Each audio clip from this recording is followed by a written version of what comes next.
Good morning India.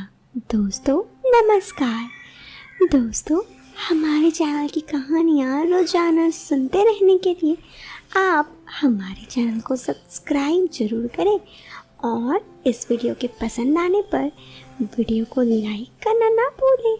चलिए दोस्तों, अब इस कहानी को आगे शुरू करते हैं। दोस्तों, ये कहानी मेरे ही पड़ोस में रहने वाली एक लड़की की है। यहाँ पर वो अपनी ससुर जी के साथ ही रहती थी और मैंने और हम सभी गाँव वासियों ने उसे कई बार उसके ससुर के साथ बहुत ही ज़्यादा क्लोज होकर रिश्ते में साथ जाते हुए देखा था। तो कई दफ़ा उन दोनों को मार्केट भी अकेले जाते हुए देखा था।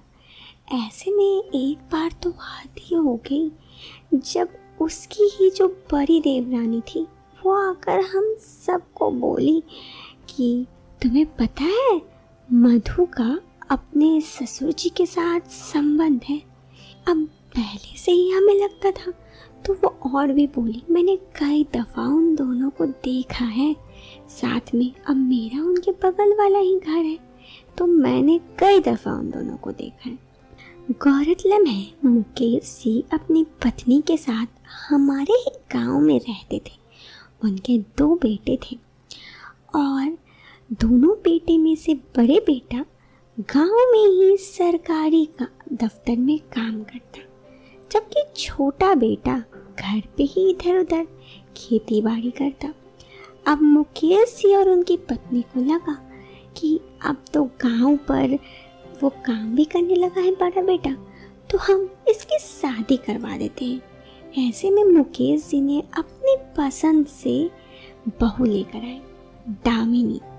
दामिनी की बात करें तो उसका रूप रंग बहुत ही सुंदर था। मुकेश जी और उनकी पत्नी उन्हें हमेशा सर पे चढ़ा के ही रखती। हुआ कुछ यूँ कि मुकेश जी दामिनी से बहुत अच्छे बात करते और उनकी पत्नी तो दामिनी को अकेले कुछ काम करने नहीं देती। यहाँ तक कि वो अकेले किचन में उन्हें खाना भी नहीं बनाने देती दामिनी को। हमेशा दामिनी के साथ मिलकर काम करती। लेकिन दामिनी का रवैया कुछ अलग ही था। वो अपने सास ससुर को बिल्कुल भी पसंद नहीं करती। वो हमेशा अपने सास ससुर का कोई भी काम नहीं करती, बस अपने और अपने पति का ही काम करती। जैसे कि घर के कपड़े धोना हो या खाना बनाना, वो हमेशा अपना और अपने पति के लिए ही बनाती। इस बात पर मुकेश जी और उनकी पत्नी को बहुत बुरा तो लगता, लेकिन वो दोनों कुछ बोल ना पाते। ऐसे ही काफ़ी दिन गुजर गए। इधर दामिनी का रवैया पूरा होते जा रहा था और हुआ कुछ यूँ कि अब दामिनी एक दिन किचन में थी तो उसकी सास किचन में खाना लेने आई, क्योंकि उसके ससुर ने उसकी सास को कहा था कि मुझे भूख लगी है। अब हद तो तब हो गई जब दामिनी की सास वहाँ खाना निकाल रही थी तो दामिनी ने कहा, आप लोग बहुत खाते हैं, आज से आप लोगों को खाना नहीं मिलेगा, एक दफ़ा ही खाना मिलेगा। ये सुन उसकी सास की आंखों में आंसू आ गए मानो, लेकिन उसने कहा कि बहू हम इतना ही खाते हैं। इस पर दामिनी ने कहा, आप लोग अपना खाना थोड़ा कम कीजिए, बहुत ही ज़्यादा खाते हैं। इस पर वो लोग पहले तो कुछ नहीं बोले। फिर दामिनी ने कहा, देख लो मुझे तो नहीं देना इतना खाना, आप लोग सिर्फ मेरे पैसे, मेरे पति के पैसे पे बैठ के खाना खाते हैं। दामिनी की आंखों, सास की आंखों में आंसू आ गए इस बात पर। दामिनी की सास ने कहा, बहू भले ही तुम मुझे खाना मत दो, पर मेरे हिस्से का खाना अपने ससुर जी को दे दो। दामिनी ने कहा, ठीक है, आप दोनों को दिन भर में एक ही टाइम खाना मिलेगा। अब आप चाहे अपना खाना ससुर जी को दे दीजिए तो उन्हें 2 टाइम का खाना मिल जाए। ये कहते हुए वह वहाँ से चली गई तो दामिनी की सासू माँ एक थाली खाना लेकर आकर मुकेश जी को दे दी। मुकेश जी ने कहा कि तुम और इतना लेट क्यों हो गया, तुम खाना नहीं लाई अपना? इस पर उसकी पत्नी यानी दामिनी की सास ने कहा, मैं किचन में खाना खाकर ही आई हूँ, आप खा लीजिए। मुकेश को थोड़ा अजीब तो लगा, लेकिन फिर भी उसने खाना खा लिया। इधर 3-4 दिन तक ऐसा ही चला। दामिनी की सास अपने हिस्से का खाना मुकेश जी को दे देती और भूखे रह जाती। इधर ऐसे ही 3-4 दिन बीत गए और 3-4 दिन बाद मुकेश जी की पत्नी अचानक बीमार पड़ गई। मुकेश जी उन्हें तुरंत ही अस्पताल ले गए, जो गांव से थोड़ी दूर था, लेकिन रास्ते में ही उनकी मौत हो गई। उनके जांच में ये आई कि वो कई दिनों से भूखी थी, जिस वजह से उनका बीपी लो हो गया और फिर उन्हें अटैक आया और उनकी मौत हो गई। ये सुन मुकेश जी को बहुत बुरा लगा। वो बहुत रोए। उन्हें समझ में देर न लगी कि ये सब कुछ दामिनी के वजह से ही हुआ। इधर वो अपनी पत्नी की लाश को जब गांव ले आए तो उसके बड़े बेटे और बहू रानी दामिनी भी रोते रोते आई, लेकिन मुकेश ने तुरंत उन दोनों को कहा कि तुम दोनों इस घर से निकल जाओ, दोबारा कभी मत आना। उन्होंने उनका घर एक दूसरे हिस्से में कर दिया और इधर मुकेश जी अपनी छोटे बेटे के साथ रहने लगे। अब घर पे कोई औरत थी नहीं, तो घर के कामों में काफ़ी दिक्कत होती थी। तो मुकेश जी को लगा कि उनके छोटे बेटे की शादी कर देनी चाहिए। पहले ही एक दफ़ा उन्होंने गलती कर चुके थे, इसलिए इस बार वो अपने छोटे बेटे की बहू खोजने के लिए बिल्कुल गलती नहीं करना चाहते थे। वो इस बार बड़ी ही सोच समझ के दूसरी बहू को शादी कर लेके आए छोटे बेटे के साथ। छोटे बेटे की पत्नी का नाम मधु। अब मधु की देखने में उतनी खूबसूरत ना थी, लेकिन उसका व्यवहार बहुत ही अच्छा था। वो अपने पति के साथ साथ मुकेश जी का भी काफ़ी ख्याल रखती। चाहे घर का खाना बनाना हो, घर की कोई भी काम हो, वो बहुत ही अच्छा से करती और मुकेश जी उनसे काफ़ी खुश भी थे। वो मुकेश जी का बड़ा ही केयर करती, समय पर खाना देती। इसी तरह सब कुछ सही चल रहा था, लेकिन उनके घरों पे पैसे की तंगी होने लगी, क्योंकि बड़ा बेटा जो अच्छा कमाता था वो तो घर से अलग रहने लगा था। छोटा बेटा यानी मधु के पति उतना कमाते ना थे। ऐसे में उसके पति ने सोचा, मधु के पति यानी मुकेश के छोटे बेटे ने, कि मैं शहर जाकर काम ढूंढता हूँ। वो अपनी पत्नी और अपनी पिता को रख कर शहर चले गए। शहर में ढूंढने में उन्हें एक नौकरी मिल गई, जो नौकरी छोटी सी ही थी, उसमें तनख्वाह ज़्यादा ना था।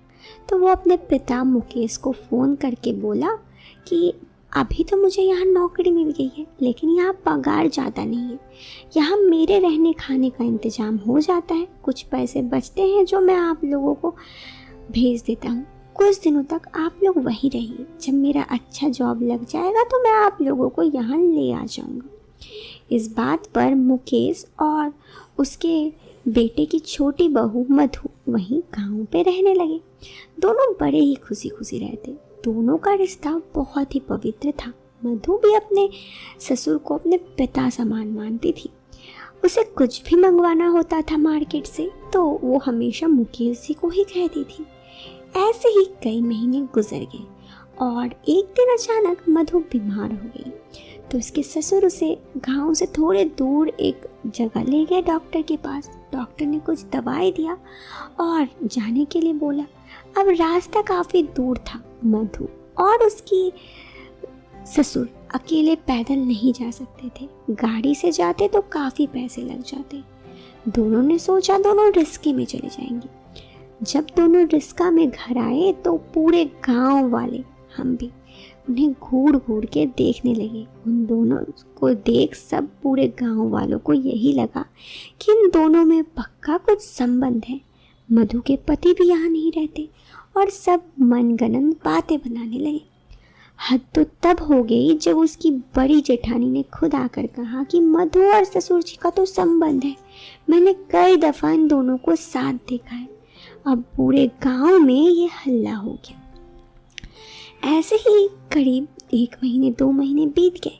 इधर मधु के पति को अच्छा जॉब मिल गया तो वो वापस गांव आए और गांव आकर वो ले जाने लगे, तब गांव वासियों ने मधु के पति को बताया कि मधु और उसके ससुर जी का संबंध है। इस पर मधु के पति ने कहा, तुम सबको ये बात किसने बताई? तो इस पर गांव वासियों ने कहा, ये सब भी बताने की बात है, कुछ बात तो ऐसे ही समझ में आ जाती है, और वैसे भी उनकी तुम्हारी बड़ी भाभी यानी मधु की देवरानी ने ही ये बात पुख्ता की है। तो इस पर मधु की पति ने बोला कि वो तो ऐसे ही हम लोगों से जलती है, इसीलिए मनगंद बातें बना ली है। मुझे अपने पत्नी और अपने पिता पर पूरा भरोसा है। उसके बाद वाले दिन ही मधु के पति ने यहाँ पर गांव पे सरपंच को बुलाकर एक बैठक रखी, जिस पर उन्होंने अपनी बात स्पष्ट रखा कि पूरे गांव में ये हल्ला है कि मेरी पत्नी और मेरे पिता का अफेयर है, लेकिन क्या आप लोगों में से किसी ने भी उन्हें देखा है? अगर बात साथ जाने की और रिस्का में जाने की हो तो मेरे पिता ने एक दिन बताया था मुझे मधु की तबीयत खराब है, तो मैंने ही उन्हें डॉक्टर के पास ले जाने को कहा था। और आप भाभी की बात करती हैं, भाभी तो ऐसे भी हम लोगों से जलती हैं। अब पूरे गांव वासियों को ये समझ में आ चुका था कि बेवजह का वो लोग मधु और उसके ससुर के अच्छे रिश्ते में बुरा नज़र लगा रहे थे। सबने उनसे माफ़ी मांगी। इस पर मधु के पति ने कहा, माफ़ तो मैं आप लोगों को कर ही दूँगा, और मैं तो इन दोनों को लेकर अपनी पत्नी और अपने पिता को लेकर चला जाऊँगा, लेकिन क्या आप लोगों की ये सोच सही है? इस पर पूरे गांव वाले हम भी सोचने लगे, क्योंकि हम ही ने उनके रिश्ते को गलत ठहराया था। खैर, उसके बाद मधु का पूरा परिवार उस गांव से उठकर शहर चला गया और वे लोग खुशी खुशी रहने लगे। दोस्तों, ये कहानी तो यहाँ ख़त्म हो गई। आपको ये कहानी कैसी लगी? आप हमें कमेंट बॉक्स पे कमेंट करके अपनी राय ज़रूर दें। वीडियो के पसंद आने पर आप इस वीडियो को लाइक और चैनल पे पहली बार आए हैं तो सब्सक्राइब करें। मिलते हैं फिर एक नए वीडियो में एक नया इंटरेस्टिंग टॉपिक के साथ। Till then bye bye, take care.